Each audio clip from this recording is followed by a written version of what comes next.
मराठी ग्रंथसंग्रहालय ठाणे यांच्यातर्फे सुरू करण्यात आलेल्या करिअर कट्ट्याचे तिसरे पुष्प रविवारी संपन्न झाले। यावेळी हॉटेल व्यावसायिक विठ्ठल कामत यांनी संवाद साधला। यावेळी ते म्हणाले, उद्योग एक जातीची, व्यक्तीची अथवा देशाची मक्तेदारी नाही, मी तुमच्या मनाची मक्तेदारी आहे।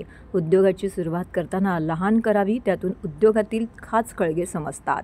उद्योग करताना तुम्हाला खूप कामं करावे लागेल, तरच तुम्ही यशस्वी व्हाल, असा सल्ला देखील त्यांनी दिला।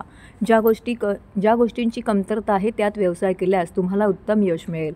उद्योजक होताना तुमचा स्वभाव बदला, त्यागाची भावना ठेवा, डोळे आणि कान उघडे ठेवले पाहिजेत। उद्योग करताना माणसं जोडली पाहिजेत, तरच तुम्ही उद्योजक व्हाल, असा विश्वास कामत यांनी व्यक्त केला आहे। व्यवसाय करताना इतरांपेक्षा काहीतरी वेगळं करावं, जो हिमतीने पुढे जातो तो यशस्वी होतो, असंही ते म्हणाले। यावेळी उपस्थितांनी विचारलेल्या प्रश्नांना कामत यांनी उत्तर देत मार्गदर्शन केले। यावेळी मराठी ग्रंथसंग्रहालयाचे अध्यक्ष विद्याधर ठाणेकर यांच्यासह संस्थेचे पदाधिकारी येथे उपस्थित होते।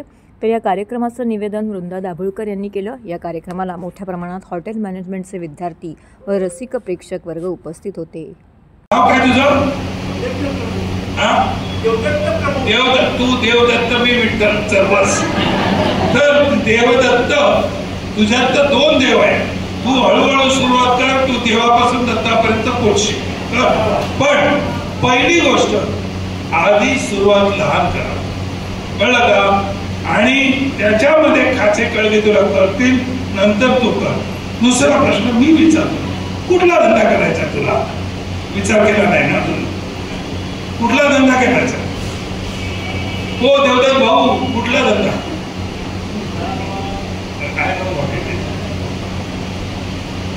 नाही मार्केट कर। ह्या सगळ्यांची माझी मैत्री आहे। आता जर तू चांगलं पुस्तक लिहिलं तर मी तुला कुमार केतकर किंवा यांच्याकडे पाठवीन, मग ते तुला माझ्यापेक्षा जास्त सांगतील। मी संपादक नाही। संपादक करण्यासाठी आधी शब्द संपादन करावे लागतात। तुझ्याकडे शब्दाचं भंडार असलं पाहिजे आणि संपादकीय जे येते आयटम कॉलम ते तू वाचले पाहिजे। दुसरं, जे तू आता पुस्तक बनवते आहे, इट्स अ गुड आयडिया। एकदा बनव, तुला तेवढं यश येईल माहिती नाही, पण यश नक्की येईल। आणि त्या यशावरतीच दुधाला मलई आली का मग किती आले ते बघायचं नसतं। लक्षात आलं तर तुझ्या दुधाला मलई येईल।